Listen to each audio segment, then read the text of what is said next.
Hey there, comic book friends and fiends. It's Rob here in front of the Great Wall of Comics. I'm back from HeroesCon, and boy, are my arms tired from carrying all these books. Let's take a look what we got.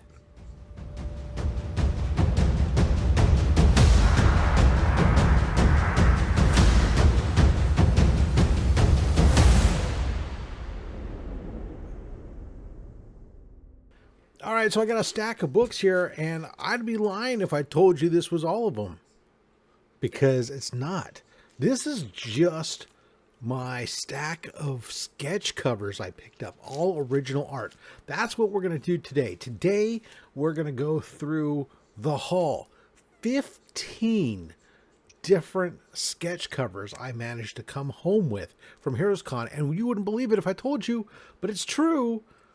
I still had two that didn't get done. We'll talk about those a little bit later on. But anyways, wow, 15 sketch covers. I have been bitten by the sketch cover bug. I blame Chris the Comic Vet. It all goes back to an episode of or back then it was called Slab Hub that we did. And ever since then, I've been like, man, I love getting original sketch covers done at conventions. They're my favorite thing to do now, for the most part, because I get a piece of art that's mine. I like art. I love comic book art to begin with, but I get a piece that's for me and only for me, of characters that I like or things that I like. And a lot of what I've been doing has been lately either Batman Rogues characters or Spider-Man Rogues characters. I've been doing that for a long time, and I've recently kind of expanded that a little bit to also include like some of the Batgirls and Bat Family, and then also some of the various other Spider-Men or Spider-Verse characters. And then this year I did something completely new, which we'll talk about when we get to them. But so first up, last year at HeroesCon, I talked to a fabulous community member, Geek Out with Roscoe. Now, Roscoe does a bunch of art and does phenomenal job of mixing traditional cartoon style elements with comic book characters, and oftentimes taking traditional cartoon characters and dropping them into comic book environments and such, or vice versa. So when I think of various characters, some of them just seem more cartoony to me. And one of those is the Batman Rogues villain, the Mad Hatter. He seems really stupid in reality if you try to draw him too serious, but as a cartoony villain, he's great. And so why not, I thought, ask Roscoe to do one. And Roscoe had some issues that took him, well, he told me at the time that he was backed up on his commissions. I said no pressure. And then on top of that, he had a move and some other things went down. But at the end of the day, he delivered this year. The first book in my hands I got was this Mad Hatter, and it's a wraparound, so we'll show you the backside in a second. But here we have the Mad Hatter sitting at his table, drinking some tea. He's got Batman hanging on to this, and then we wrap it around the backside, and there's Robin drowning in a cup of C3 Comics curing cancer. Goodness, he found a way to work that in there. Phenomenal job. Look at that. It is just absolutely great. I know he was totally worried I was going to be upset about the size of Batman and Robin on here, and it doesn't matter. His style, it just does not matter, and I love it, Roscoe. Thank you so much for that. All right, next up was an AOK from the community as well. Another phenomenal artist who does great work with us on Comics Curing Cancer, Austin Lemme. I think I had seen him post this up, and I don't know if he originally intended to do it for me or not, but I saw it and I just claimed on it or whatever, and Austin made it happen. He made it mine. A nice AOK of robot, a bubble helmet robot on a foreign planet potentially, but on a planet Comix blank. I Love these. I like this piece. I'm actually thinking what I'm going to do with this one. I have long. I started doing this once before and then stopped doing it. And that was, this is a complete blank inside. Every page is blank. I had a copy that I had started to try to take around to different artists and have them do robots. Just draw a robot inside.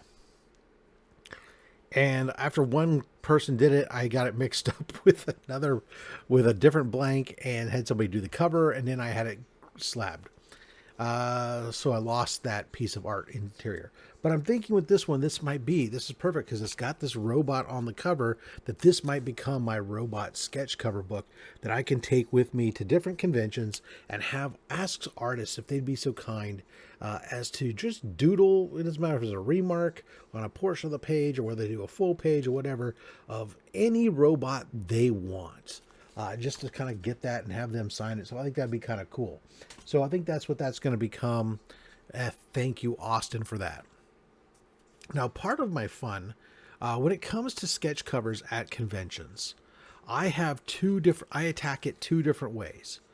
One is I always like to look at the list of artists at a convention I know I'll be attending early, and I reach out to several of those artists, especially the bigger name ones, and get commissions set up ahead of time.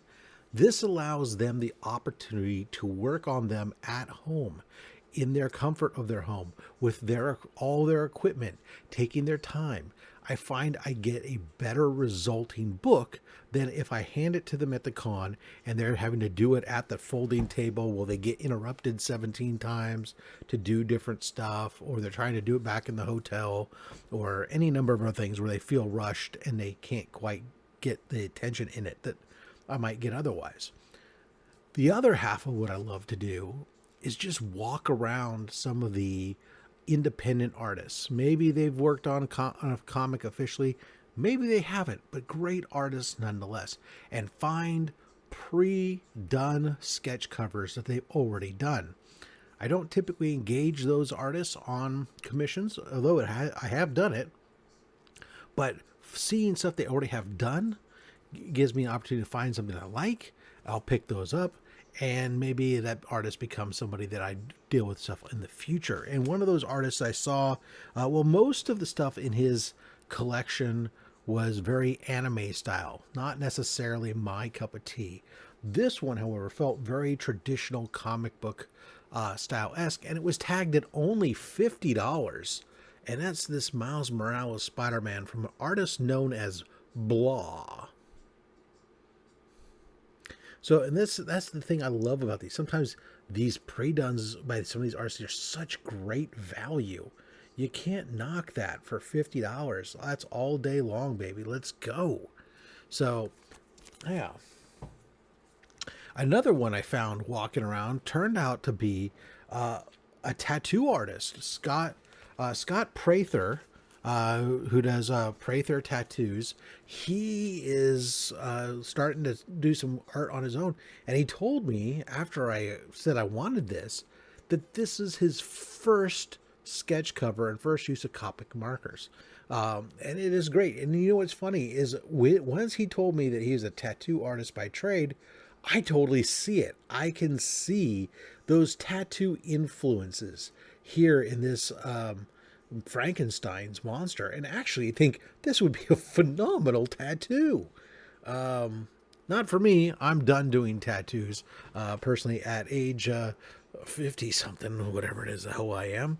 I have found that I no longer heal like I once did, so tattoos are done for me, but I have enough. But this is just awesome. Love it, man. Whew. All right. Next up, John Bruggman. I came across John Bruggman. He was sharing a table. He had like 2.5 feet of space. This happened to me last year where I was going to the concession stand and I found something out of the corner of my eye. Well, this happened this year. Again, I'm walking to the concession stand. Out of the corner of my eye, I saw this Ghost Rider sketch cover with Ghost Rider going, yeah, and it caught my attention. and I turned and look, and John was there, and he kind of explained it on his little small rack he had. He said that these were some sketch covers, these were some exclusives he had done, and he had it was oh yeah, and there's a stack of books right here. And so I go dig through this stack of sketch covers, and the first one I come across is this Mars Attacks. I love Mars Attacks. It's one of my favorite. I mean, I love the movie. It was absolutely stupid, but I love it. One of my favorite. And yeah, so I'm picking this up all day long. And then as I'm flipping through the books, this just blew my mind. This Swamp Thing.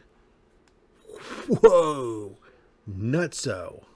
So I had to pick that up. I picked up the two of them. Plus, he had an exclusive Flash Gordon cover that was produced. It was only 75 copies. I had never seen it before. You know I'm a Flash Gordon guy, so I picked that up. But you'll have to tune in next week for that haul when I go through my haul of all the regular books, the non-commissioned books I picked up, and see what slabs and everything else I picked up on that as well as a mini contour, all in next week's Monday mail haul. But let's continue back to this one. Now, as far as commissions, there's always a few commissions that I pick up on the spot, having not prearranged them. This one was one of those from Christopher Lockwood. He, of course, did one of our variant covers for Comix Curing Cancer. He did our Silver Surfer Galactus cover, hollow foil. While he was there, I asked him to do this commit. He has this horror style that he does naturally to his work, and so I thought he was perfect to do a mummy, and this is what he knocked out for me in very short order. Phenomenal work. Happy to add that to my stack. One of the early on, as I talked about the Spider-Verse characters, I reached out to Anna Zuo, had ability to order direct early ahead of time, had her do a silk in that original webbing outfit that she did before she got her full-blown costume right out of the bat.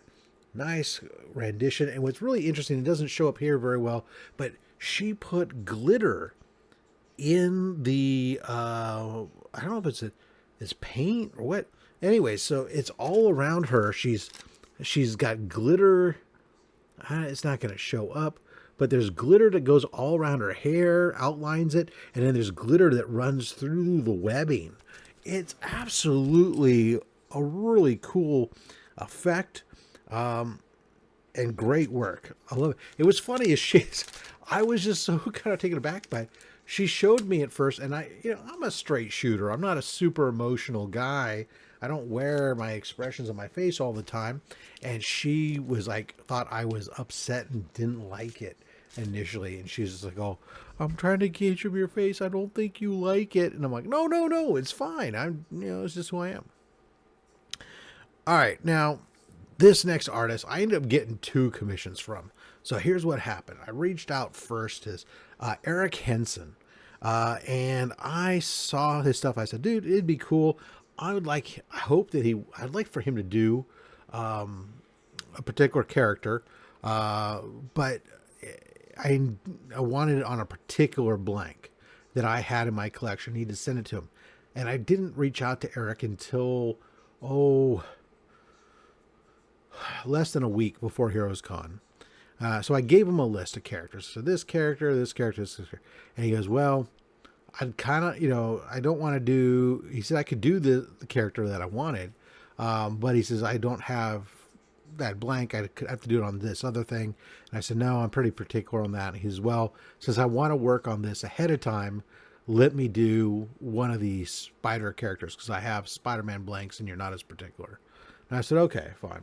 So I had given him his choice to do from the Spider-Man characters. I said, you do Prowler, you could do Shocker, or do a Tombstone. And he chose Tombstone. And it's funny, when I'm talking to him, he said, I don't want I says I wanted to challenge myself because I could have done the other two. They don't have faces to draw, but Tombstone did, and look at that. I think you've watched my channel. You know I think the world of Tombstone. I think that he's a highly underrated character. So, boom, that's just a great piece of art right there. Tombstone on that Spider-Man blank, Eric Henson. And what was great when I picked up this book, Eric said, I was talking about how great it was, and I told him the story about how I was really kind of trying to do this other thing, and he goes, well, I know my list isn't that long. I got time. If you want to do another one, let me know. And right then and there, I booked on the floor another commission, which he worked on over the weekend, and we'll get to that in a second. All right, the last one before we get to the new special project, Stephanie Lavod. I absolutely adore Stephanie. I was blessed to meet her for the first time last year at HeroesCon. Stefan Rue actually introduced us. I was having a book signed. He saw my Comics Curing Cancer jersey, asked me about it. I told him about Comics Curing Cancer, and he said that I needed to meet Stephanie because Stephanie was a breast cancer survivor. And so I talked to Stephanie, and we instantly bonded. She donated some art sketch covers to Comics Curing Cancer last year. And this year, I reached out to her ahead of time with a commission I wanted to do.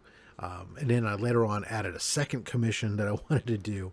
She was only able to get one of them done because she's busy working on some stuff for for Fleer. I think it's for Fleer trading cards. She's doing work with them, and a lot of these card companies have really short lead times right now. But anyway, Stephanie was able to do this Riddler for me, a character I did not have in my collection yet of Rogue's villains. I needed somebody to do it right, and I think that she did a great job with this.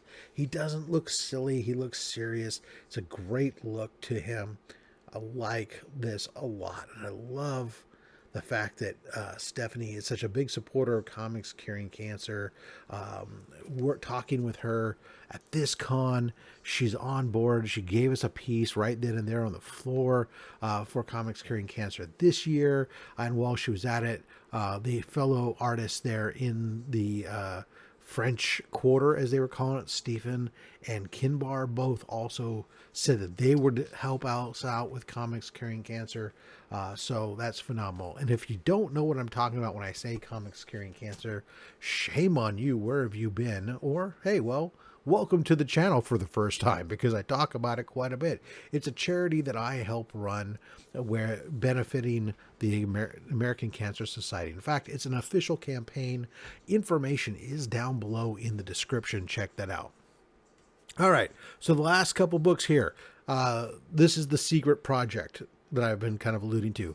I decided that I was going to I picked up a ton of JSA blanks, and I decided I wanted to get artists do the various original members of the JSA as sketch covers. So that's what I sought out to do. Now, I only have 5 of them here, so I don't have all of them yet.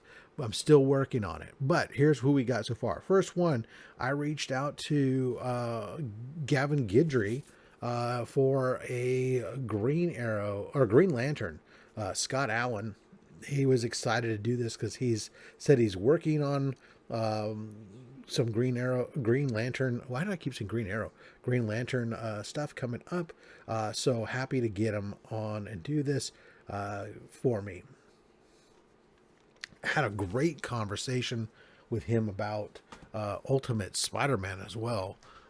He blew my mind with a concept he came up with. Now, the next book that we did, I picked up was from a great artist that I think undervalues his work. He charges way too little, and I pay him extra every year because I refuse to pay him as little as he asks. Last year, he did a Rocketeer for me. This year, he kills it with this rendition of Sandman. Sandman here. Boom. Thank you, Wilfredo Torres. Phenomenal job. All right. And then classic, when I think of classic characters, I need a classic artist. And one of the greats that shows up at HeroesCon every year is Joe Staton. Joe Staton, boom, busts out this Dr. Fate. Matter of fact, he was the very first person I talked to about this project.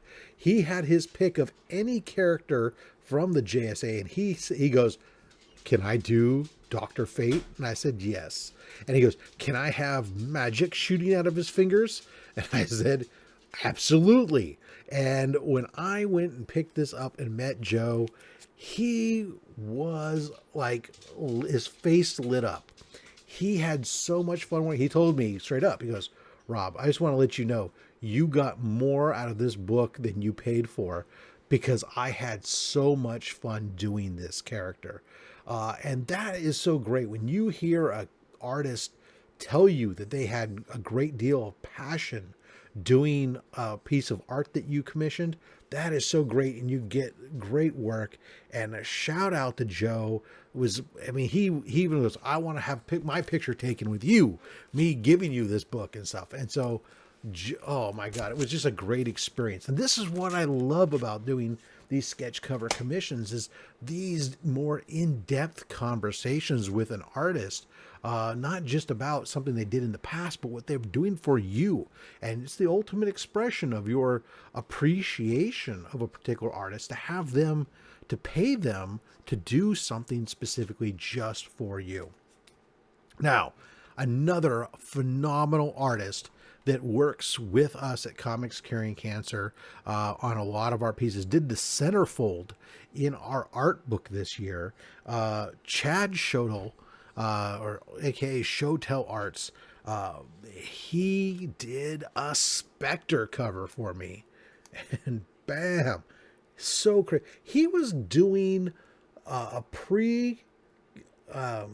pre-con commissions. He had reduced his price, and he was donating half to Comics Curing Cancer.